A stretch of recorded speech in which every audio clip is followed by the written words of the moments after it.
I'm Colby Melton, an SDI student enrolled in FTH 223 hammer-fired pistols. My instructor is Professor Nagy. Today's date is June the 8th, 2024. This is my Module 2 assignment. For this assignment, we were supposed to identify one hammer-fired semi-automatic handgun platform that we'd like to learn more about. I chose the 1911 A1 here. This is one's by Springfield, but there are many from different ones. We'll go ahead and clear the firearm. The magazine's clear, the other magazine's clear. The magazine well is clear, and the chamber is clear, visually and physically.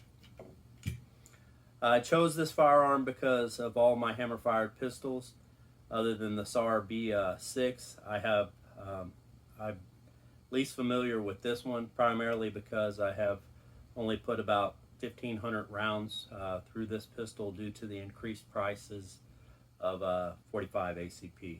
In part one of this assignment, other than identifying the pistol, we're supposed to show some schematics or look at some schematics videos and stuff like that. I'll go ahead and show you the schematics I have. First, I have a 12 level TM, which has the schematics. I'll turn to it for close up here in a minute.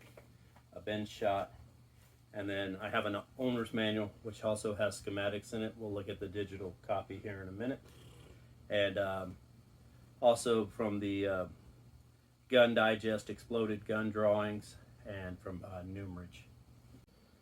From the military TM, we have a schematic or a exploded parts diagram here from page B9. From the owner's manual. The computer here, here's my integrity information.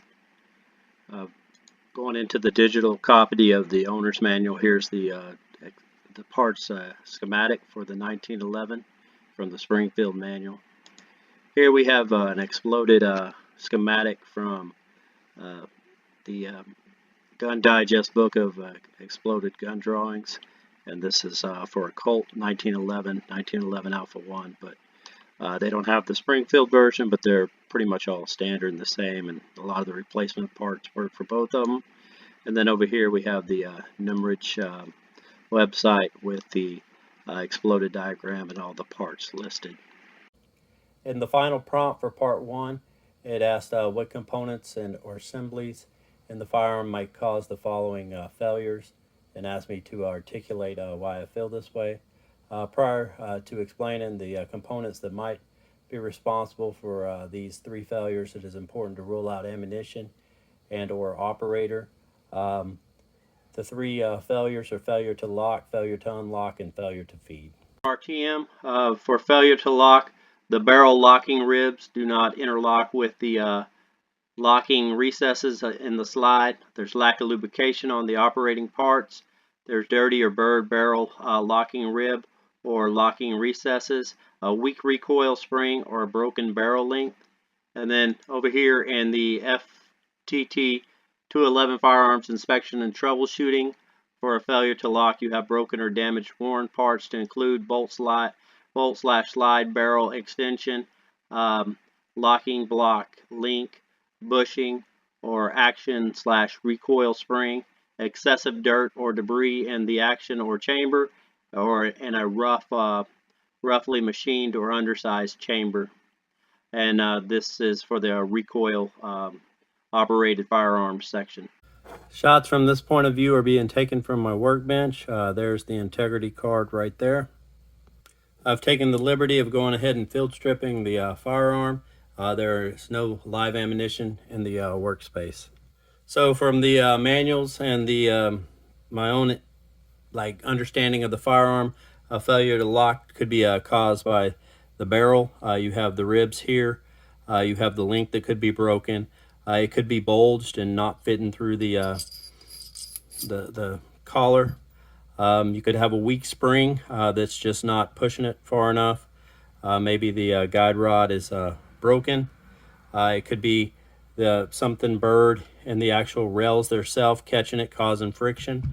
You could have friction from the actual magazine lips, the slide cuts in here, or the rib recesses in here, or just some of the things that could cause a a failure to lock. It could also be your head spacing. Failure to unlock from the TM. The barrel locking ribs do not disengage from the recess and the slide. Broken barrel link, broken link pin, broken barrel lugs. And from the FTT 111 textbook, you have broken or damaged worn parts, including barrel / bolt slide, locking, lock, link, pin or action, recoil spring, excessive dirt and debris in the action or chamber, and a roughly machined chamber. For a failure to unlock, once again, we're going to look for broken parts and stuff. And we're going to start with the ribs on the barrel, maybe make sure it's not bulged. Also, your slide rails, your recesses in your slide, the slide cup rails and the recesses. Also, once again, your rails on your frame, and then your magazine lips to make sure they're not damaged or anything. Guide rod could be damaged. Your collar, any one of the components that actually correspond with each other when it's moving. Could be like binding or catching bird, damaged, broken, or worn. And it's probably not your recoil spring for a failure to unlock, but if it is broken or damaged, it could be causing binding inside. For a failure to feed TM, the top cartridge in the magazine is not properly positioned, dirty or rusty magazine, improper assembly of magazine, broken, damaged or bent parts. And then for the textbook, failure to feed, we have broken or damaged worn parts, including magazine, assembly, elevator lifter, bolt / slide or action recoil spring, and a roughly machined or undersized chamber. For a failure to feed, for this particular firearm, you do want to look at ammunition. One of the first things, rule that out. A lot of times, the 1911s, especially if the military specs, don't like anything but the full metal jackets and the 230 grain. You need full powered ammunition. Once again, magazines. Could be the lips, the follow, or any parts of the magazines. The quickest way to rule out a magazine is to drop the one magazine, use the other one, and if that took care of your problem, you can go back and look at the other magazine when you get home and not waste range time, because it's probably the magazine. In addition to that, you could have a weak recoil spring that's not giving it enough or power to feed the. It could be the ramp or bevel cut on your barrel could be damaged or something, not allowing the round to go up in there. It could be the lug on the feeding lug on the bottom of your slide breech face. Maybe your extractor, if the ammunition is not like catching or if it's not going over the ammunition like it should be, and that could also cause your failure to lock or unlock. Could be that extractor too, if it was damaged or broken.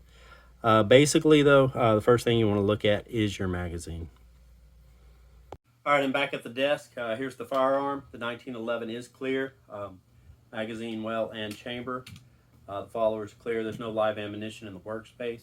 For part two, for my assignment, I started with the manuals and textbooks and incorporated my personal understanding of semi-automatic pistols.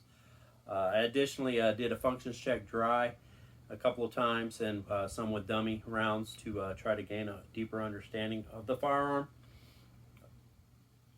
The resources I relied on were the ones previously identified, but they include the FTT 111 textbook, the 12 level TM, and the owner's manual. For part three, to dive deeper and to develop a deeper understanding of these concepts, the failures, and the operation of the firearm, I'll continue to operate and fire this firearm, troubleshoot and maintain hammer-fired pistols, take any armor's courses that may become available, to include possibly the 1911 armor's course from SDI, and read books and articles related to hammer-fired pistols. This concludes my assignment.